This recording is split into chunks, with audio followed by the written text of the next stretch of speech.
What's up, boys and girls? My name is Mr. Jonathan. Welcome back to week number 3 of Jesus. Who? What is that? Greg, I think you have an owl in here. Whatever, I can continue. So we're gonna go ahead and take a trip down memory lane, and we're gonna be talking about the life of Jesus, which we all know wasn't really the easiest life. I mean, think about it. After Jesus was born, King Herod sent a whole army of people just to Bethlehem to kill 8 kids, little boys, ages 2 to newborn. Just because he found out that a king was being born and he didn't want to be threatened by Jesus. And so, if you think about it, why would Jesus even come down here anyways? I mean, there's no point, right? He owns everything, he created everything, he rules it all, everything literally obeys the sound of his voice, but he chose to came here anyways. And the truth is that he came here for me and he came here for you. Your mom, your dad, your cousin, your uncle, everyone, your grandparents. But did he come for me? Yes, Pastor Greg. Oh. He came for you too. Oh, good. Bye now. Oh. Okay. So we as humans have sinned. And I know that you guys have heard that term thrown around at school or with your friends or from your parents or even at church here with us. And all that sin means is that we are pursuing something other than God. And so we are putting something else in the place that God should be sitting in. And that's really all that sin means. And so it's really the bad stuff. All right? And so because we've sinned, we've then separated ourselves from God. And in that separation, God is still holy. And we've sinned. We've done some of the bad things. And so in order to be with God in eternity forever, we have to be made holy. And there is a way for us to do that. It's through the Old Testament law. There were a lot of rules and regulations and steps you had to follow. Jonathan, there are rules in this house. Did you make your bed? Jonathan, pick up your clothes. How are these dishes still here? Jonathan! I forgot! I'm sorry. We have rules to follow. I'll do it. Can I do it tomorrow? Fine. Okay, so just like we have rules in our own houses, like our parents give us chores to do, like cleaning our bedrooms or picking up the trash in our own rooms, God has rules too. There are rules that we have to follow and things that we have to do to be made holy. And they were really difficult for us to follow each one because there was always something else that we had our eye on other than God. And that's what made it so hard. And so that's why Jesus is so important. Because Jesus came down, born of a Virgin Mary, was born perfect, both human and God, so that he could live the perfect life that we can never do, so that we can then spend eternity with God in heaven. I mean, Jesus throughout his life healed the sick, made the blind see, the crippled walk, raised dead people back to life, and he did all of these things for the glory of God. And so what I want us to do right now is I want us to go quickly run and grab our parents. Okay, I know, hear me out. Make sure that they are not wearing socks or shoes. Okay, we need barefoot parents pronto. All right, you have 5 seconds to go do that starting right now. 5, 4, 3, 2, 1.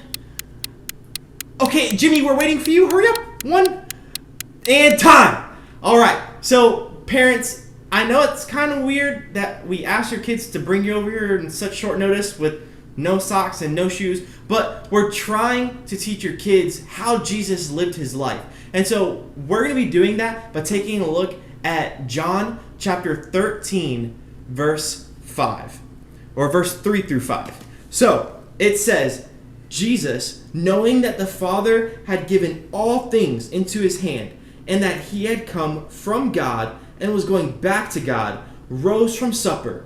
He laid aside his outer garments and taking a towel, tied it around his waist. Oh, could have just handed it to me. Okay, so he took the towel, tied it around his waist. Then he poured water into a... Stop!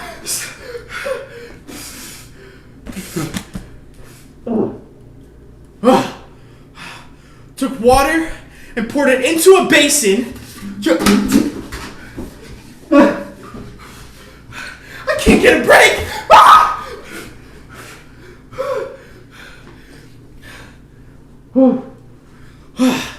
Okay, I think. Okay, back to John 13. We're gonna get there. 13, 5 and 13, and we're almost there. Hold on, my pages are a little wet, a little soggy. Okay. Verse 5. Then he poured water into a basin. Okay. Poured water into a basin and began to wash the disciples' feet and to wipe them with the towel that he wrapped around him. So, guys, even the King of all kings, in the highest position ever, the creator of everything, the creator of the universe, got down to the very lowest you can think of and clean someone's dirty feet. And that's what we should be doing. We're no better than anyone else. We're no better than the next person. No matter how great we think we are, no matter how great other people think we are, we're not above helping others. And Jesus shows us that. Okay, so parents, don't go anywhere. We're really not done with what we have to show you and what we have to teach you and what we have to teach the kids.